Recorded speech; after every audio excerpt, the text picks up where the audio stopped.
Hey, welcome to Talk It Up. It's a Christian parenting podcast where we discuss 21st century topics for parents with kids of all ages.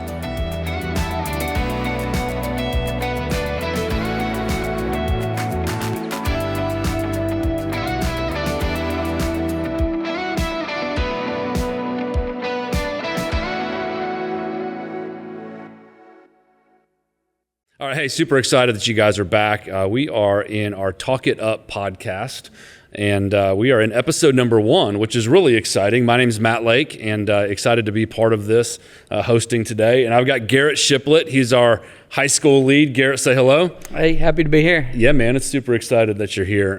And today in our podcast, we actually have Gaylyn Kelly. She's our discipleship pastor here at Mount Bethel Church. Welcome, Gaylyn.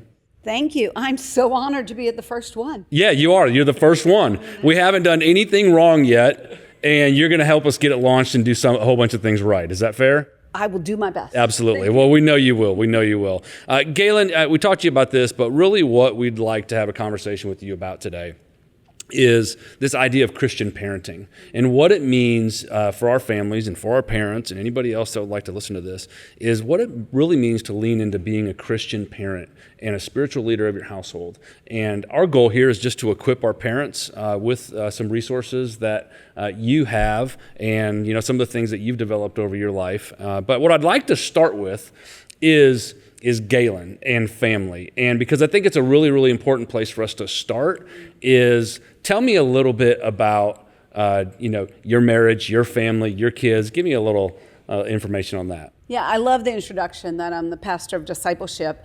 That's not really why you invited me here.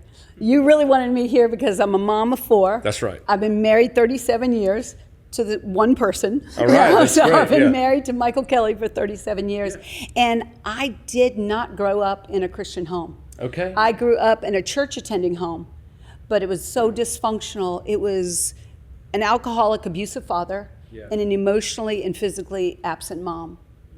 I'm one of 8 children. Okay. And I never wanted to have children because I felt like I had no role model. I felt I was not equipped to be able to do that. So I just thought, let me be the fun aunt. All right. And when I had my first child, surprise to me, hallelujah to my husband, when we had our first child, I brought the 25th grandchild into our family. So I could have been the good aunt, the fun aunt, because I wanted to take them to the pool and I wanted to take them places and do things and spoil them rotten and then return them. And then give them back. Exactly. Yep. I didn't want the discipline. I didn't want the formation, any of that, because I didn't think I had any of that to give. My husband wanted 5. Yeah. We have 4, and it's the best thing I never thought I wanted. Wow.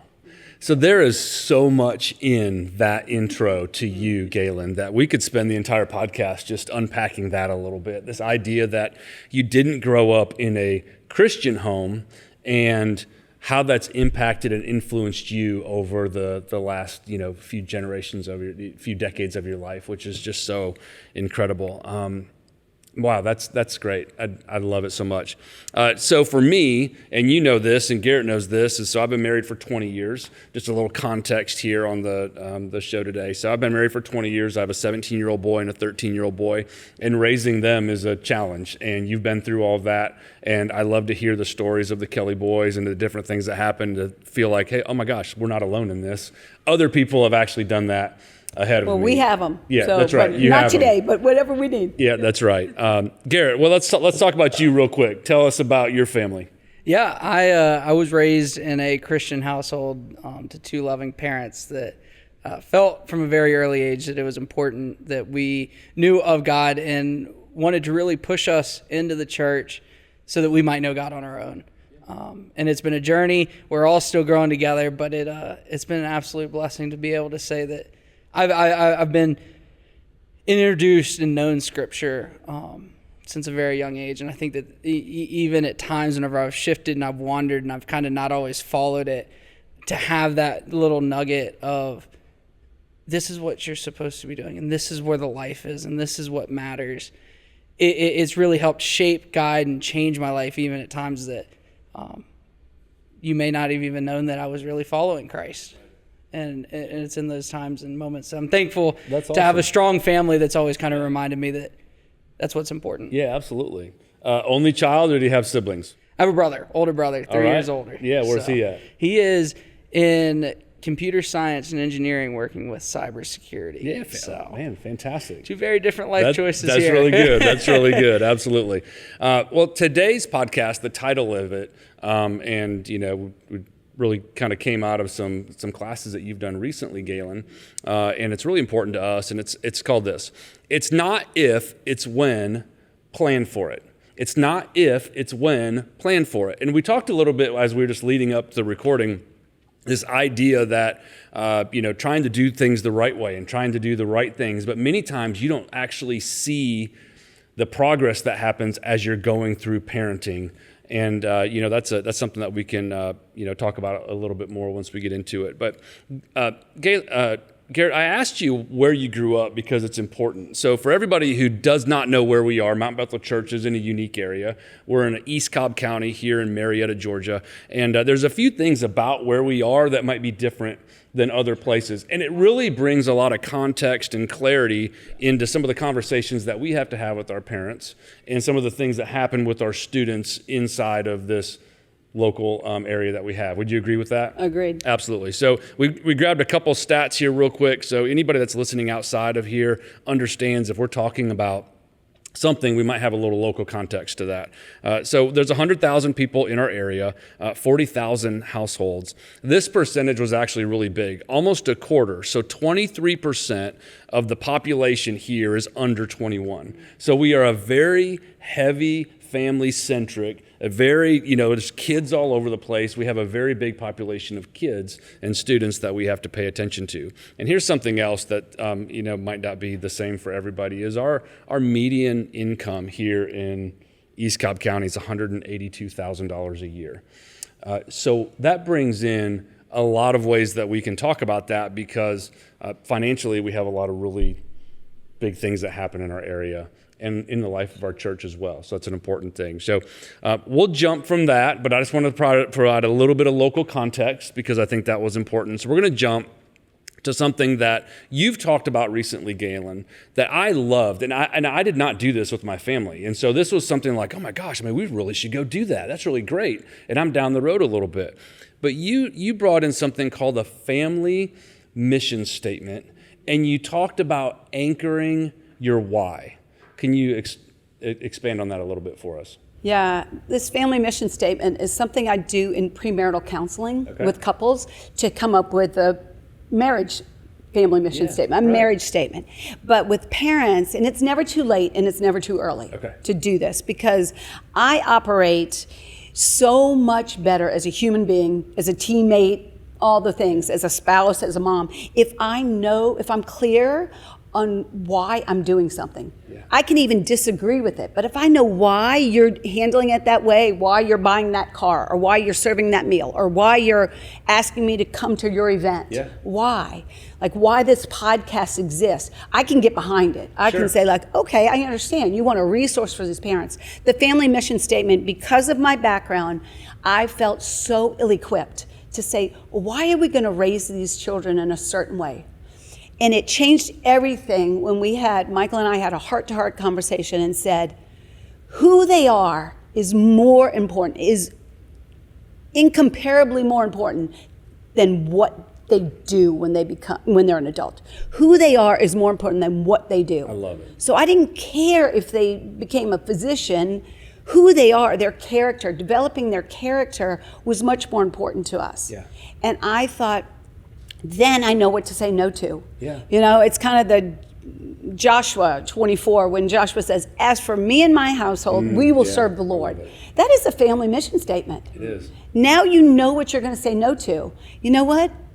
You're going to come home on a Saturday night, or we're going to pick you up on a Sunday because we go to church on Sunday. We know what to say no to. You're not going to spend the night, or you're not going to go on that thing or something, or there's going to be conditions. Your friends can spend the night here. They can either get picked up or we'd love for them to go to church with us. So that family mission statement for us, because of the way I was raised, again, we bring all of this into our families. How we were raised, we either repeat it or we run from it. And hopefully we run healed. That's right. If we deal with our junk and we can move forward, so we don't carry those generational things. And you draw a line in the sand most times, figuratively or real, of saying, I want it to be different. Yeah. So that family mission statement was one of those things that we came together and said, who they are matters more to us than who they become, than what they, what job they have. But it also became so important that we needed to know that who we were was important. So our family mission statement says things like this, that our home will be a refuge. Because my home growing up didn't feel like a refuge. So I wanted that to be a place that my kids would always know, I could not like what you've done, disagree with your behavior, but you have a soft spot to land. Yeah. Absolutely. And that we would take whatever God gave us, the challenges as well as the good things, and we would be mindful of others. Yeah. And so that's our family mission statement. Yeah. And so our kids knew that when their friend got kicked out of their house as a teenager, right, not that we would go against their parents, but they had a soft place to land. They could bring them home. That's when there were 5 and 6-year-old little kids playing in the creek. We had a lot of frogs. We had a lot of snakes. We had, it was just that kind of thing. Like, oh, they're welcome in our home. Yeah, and absolutely. so and a I'm family sure mission that they statement. felt that. And I think one of the amazing things that would come out of that is I know that your sons felt that, and they extended that invitation with such I'm sure they were so just gracious in their invitations to their friends, because they knew that the home that they lived in, and it was that's what you guys had available for them and all their friends too. And so that refuge part is really, really huge. I hope so. Yeah, absolutely. I hope so. And I think it went past a dwelling place. Yeah. That the refuge was also your heart. Right. That someone who needed compassion and love and care, you had the time for them because you. So, you got this mission statement thing, and it's really wonderful how you put that together. But what's like a step one action item that parents that are listening can do in order to start this mission statement? They're going, oh my gosh, I'm not even sure what to do at this point. Sounds like a great idea. What's like 1 or 2 steps that they can take now in order to get a family mission statement? Yeah. Well, you and Wendy know this. You sit there and you talk about, you have dreams for your kids. Yeah. You have hopes, and it starts with a conversation with your spouse. Yeah. And hopefully, even if you're a single parent, I hope you would sit down with yourself and with the Lord and say, Lord, who do you want them to be? You've entrusted them to me. That's right. On loan, however you want me to disciple, shepherd, love them, parent them. But who do you want them to be? When they leave this home, who's leaving? What type of individual, what type of human? You want a caring human? You want a generous, those kind of things. So really, and it doesn't matter if they're 18 or if they're 10, you would sit down and say, I want to equip them to have a biblical worldview. If that's your top priority, what are you doing now that they'd have a biblical worldview? Yeah. And I think it starts with that first step of going, have I stopped long enough to think about it? Yeah. So a date with your spouse if you have a spouse. I love it, yeah. A good friend if you're a single parent. Yep.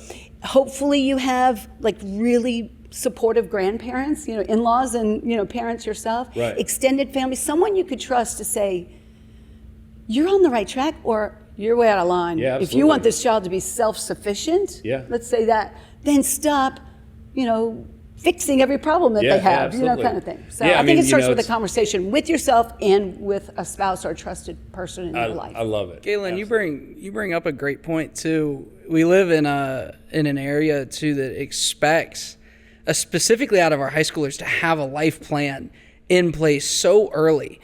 I found that people will be asking 8th graders and 9th graders what they want to do after they graduate high school, and you're focusing so far down the line. And something like this, it can anchor a student if their family has direction and if their parents have goals based on who they want to be and how they want them to live their lives.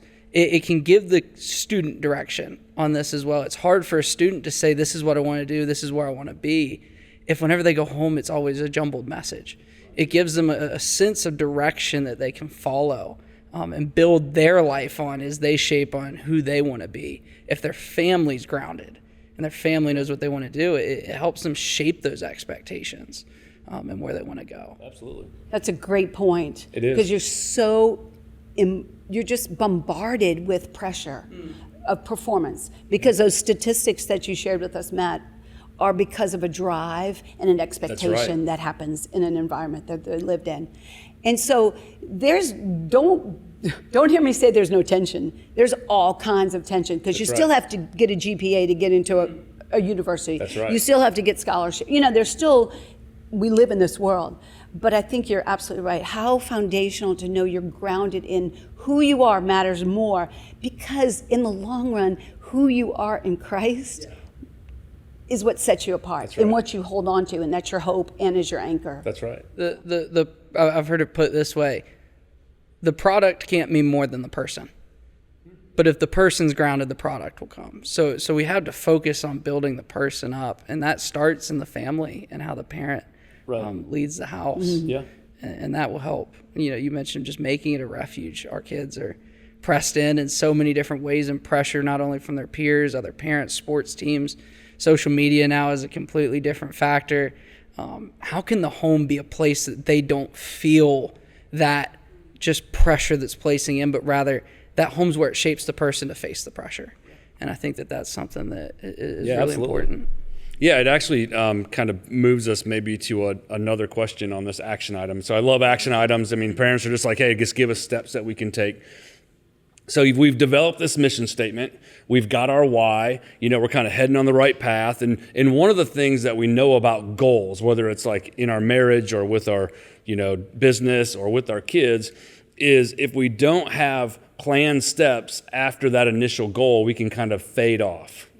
And what's like one thing that the Kelly family did as you were raising your boys that our parents could actually put into play, and it's a repeatable, bite-sized thing, and so you can continually kind of bounce back to this mission statement that you've created as a family? So what rhythm did you guys have in place in your house when your boys were there to kind of stay connected and grounded inside of this mission statement? Yeah. I wish I could say, it was a magic wand, and every time we said it, they snapped into place. I love it that you don't have that answer off the top of your head, because that's okay. That's all right. Make something up for now. No, I'm just kidding. Because you'll appreciate this, because I either said it in great love and affection, and many times said it in great anger and frustration. Absolutely. But it was the same mantra. I can appreciate that. You are a Kelly. Yeah. That was the mantra. You are a Kelly, because my father-in-law is the oldest orphan I've ever met. Wow. At 17 years old, he joined the Army. He was literally left at a doorstep in Brooklyn, New York, at a convent at 2 days old. They gave him a last name. He was in the Irish section of Brooklyn. The last name was Kelly. He joined the military. He served decades.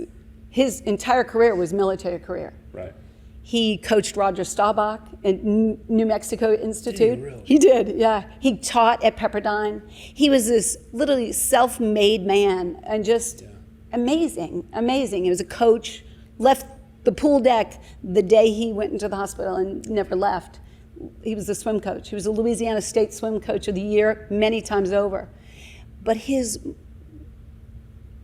he would ask me every time I got to go to orphanages in Kenya, he would say, did you tell them that they matter? Wow. I'd come home with all these things, and here's this, and here's that. He goes, but did you tell them that they matter? And I said, I don't know, called him Coach forever, and then he got Pop-Pop from grandkids. And I said, Pop-Pop, I don't know, I think so. He goes, you gotta tell them that they matter. You gotta tell them they matter. So when we called him first, because we lived in California when we were expecting our first child, and we said, hey, Pop-Pop, it's Gaylyn and Michael. And he goes, I'll get your mom, like most father-in-laws do. And like, wait, we have some news. We're expecting a child. Oh, do you know what it is? No. Well, we called back and said, we had a boy. He was like, the Kelly name will continue. Yeah. Well, I did my part. We got 4 Kelly boys carrying on the Kelly name. But the name to him was family. Yeah. The name to him was his anchor, his refuge, that gave him his identity. Right. And so when he would talk to our sons as little kids, and he would always say, Kellys don't do that. sometimes I didn't agree with him because you can cry for a boy, you know. But I mean, it was just a tough kind of guy. But it was this Kelly name mattered so much to him. Yeah. So that was one of those things, and it would snap me back into attention. Kellys don't do that. And I'll be like, oh, I'm a Kelly now, you know. But that would be the one thing that it would bring me back to remember. We are going to take all the good and all the challenges and all the good, and we're going to use it for God's glory. Yeah. So I would say, Kellys don't do that. Yeah. You don't get this super speeder ticket. Yeah. But now that you do, let's figure it out. Yeah, that's right. You know, but I mean, it was one of those. So, and there would be many times I'd be like, Kellys don't do that. You're a Kelly, stop that, you know, but. So you did have something in the end. We did have something. Absolutely. Yes. Yeah. And I have to put this in. When my daughter-in-law joined our family, we were all dancing on the dance floor, and she looked at me, whew, and she looked at my husband and said, I'm a Kelly now. I'm a Kelly now. Wow. And just, so Pop-Up instilled that from really early on. That's, well, one, thanks for sharing that. That's fantastic. Love it so much. Yeah. And that's a really powerful thing that parents can actually relay to their kids, is that they matter. Yes. And regardless of what comes up in a student's life, and regardless of what challenges, whether it's a test or a relationship, in the end, they matter. And it matters, from your perspective, that parents continually tell them that they matter. Yeah. And who they become is the biggest thing that they can actually do, right, underneath that parent's household. So I love it. Garrett, from a student's perspective, how would a student take that in this constant reassuring that they do matter? In your mind, you know, you disciple a lot of students, you do a lot of one-on-one discipleship, and you hang with a lot of, you know, high schoolers. How would they take that? Let's give our parents a little bit of information on how a student might take that. Yeah, it's honestly one of the most important things I think that we can do is reminding our kids and reminding students in our lives is this idea that, you know, who you are matters to us, right? And there's a loving aspect. Not to get super biblical, but that's the love that God has for us, as He says, I love you. He loved us first. I love you before you came to me righteous. Rather, I sent righteousness to you. And I think that that's something that, you know, whenever we see that kind of love emulated in our family and in our students and in our lives, it magnifies this affection that we have for others. Yeah. It sets a standard that, yes, they want the best for us. And sometimes love has to be tough. And I learned that as a high schooler. I butted heads with my parents whenever I was in high school. And I know that, you know, our students can butt heads with their parents. And love can be tough. But at the end of the day, telling them that you matter, and it's more this, I love you regardless of what your GPA is. Now, I want the best for you. And sometimes I have to push you academically, or I love you beyond your performance on the sports field, but I know that you can behave better than that, or something along those lines. But it's this idea of once they can see that you love them for who they are, they recognize that those tough love moments is what is driving you to asking them to be better, right? They love you and they want the best out of you. Not they want the best out of you so that they can love you.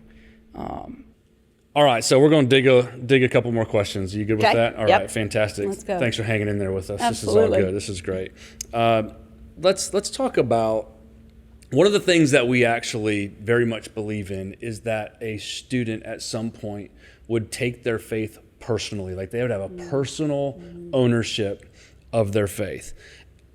What signs, if you can give us signs, is there a sign as a parent that you knew that your sons were taking their faith personally, or they owned it? Or have you seen that in other parents that it was like, oh my gosh, yes, boom, they got it, they're owning it?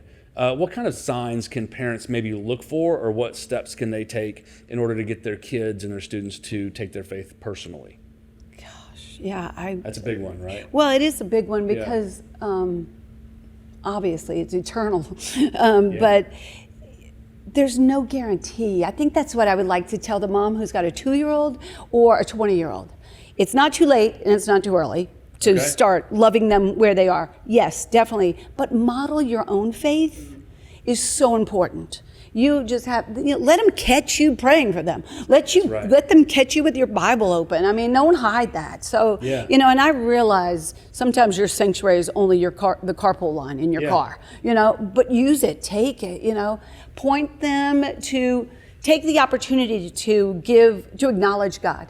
Creation, is an easy one. That's right. Get out there and, just point out the Lord to them. So signs for them are when they're doing it back to you. When they're starting to, the 4-year-old, the 5-year-old, seeing it through their eyes is really true. Nobody can appreciate an insect on the ground more than a 2-year-old. And you're like, oh my gosh, look at all this is down here, because they're so close to it. But it's an opportunity when they start saying it back to you. Enjoy that. And when they start pushing back on you, like, Mom, could I just say it was a beautiful sunset? And maybe you don't need to recite every scripture and how God created the stars in the skies. And maybe it's not the time, but allow it some breathing room for them as they explore and they start to just, the discovery starts coming out in them. Celebrate that without pouncing on it and like squashing it. Right. But I think that's some signs of when they start saying it back to you or when they start discovering things and sharing.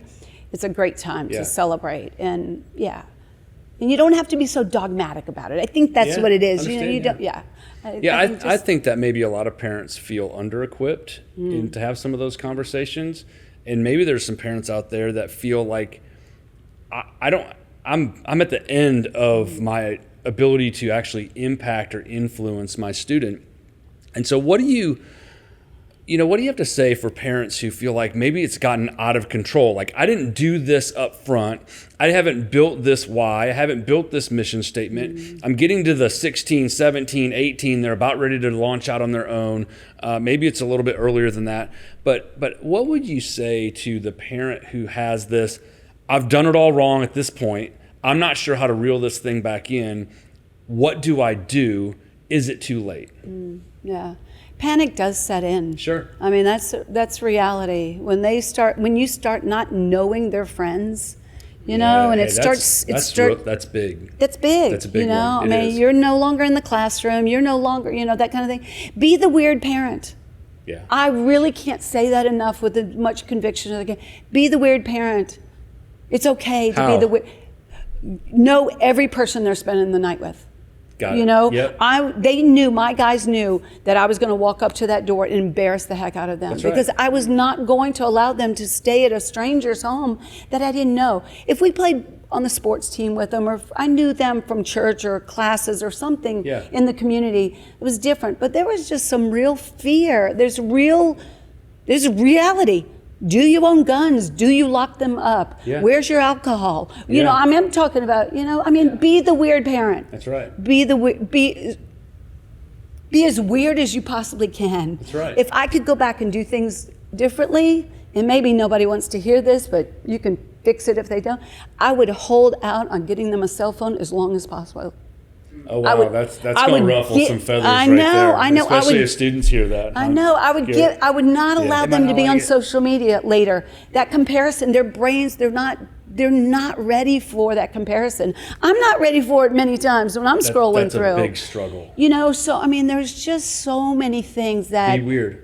Be weird. Be different. Be weird. And you know what? Celebrate when they tell you how weird you are. All right. You're right. This is my job to embarrass the heck out of you. I'm not dropping you off at the mall, 4 blocks away. Nobody goes to the mall anymore. You can tell how old my kids are. But we live in a world, though, that isn't, on defense. It's on attack. Right, so we have to be cautious. You're talking culture. Yeah, we live in a culture. So you're talking about being the weird parent. And I don't think weird's even the right phrase to put it anymore. It's now being the parent that's going to defend your family. If you have a mission statement, which is weird. Which is weird. That's right. It's caring about those things that are going to affect and attack that mission statement and attack the family unit. If I think literally, about my family, of being a refuge, of being literally fortified, Yeah. You're in my chickens all come to roost. That's you know, right. all that kind of stuff. I like my kids at home, You're a kind Kelly. of thing. You're a Kelly, all those things.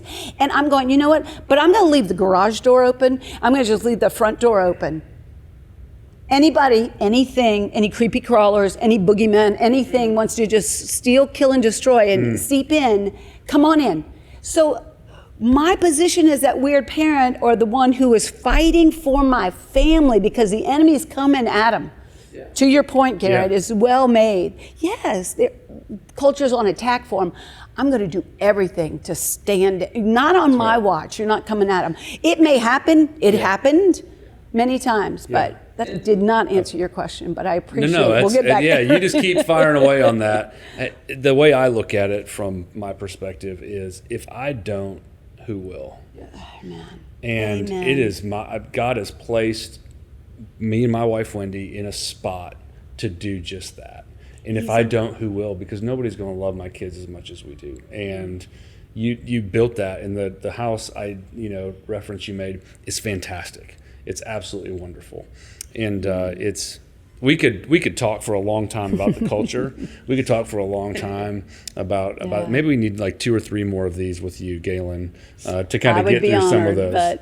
To get through some of those. No. You talked about what does it look like whenever you're out of control. Yeah.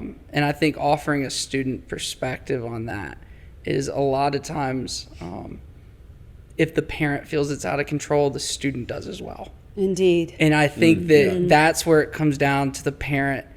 The parent has to get grounded, and then the student will turn to the parent for guidance. Because as out of control as you think your student is, I guarantee you they feel as out of control as well. Yeah. And that's where it comes to reshaping and remolding and remembering that they might be like you feel like they're spiraling, but they feel it too. Yeah. And meeting them in those moments of, we're going to get back together, right? We're going to fix this together. Yeah.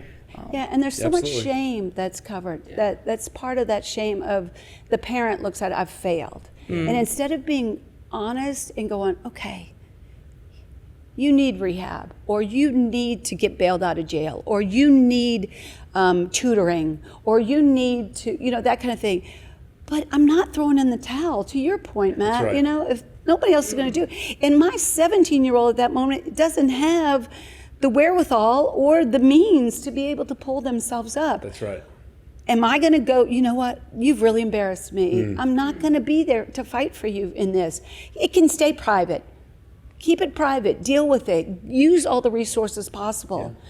But I agree. It's like, I'm not giving up on you now. And I'm not also expecting you, here's keys, go have a good life. Yeah.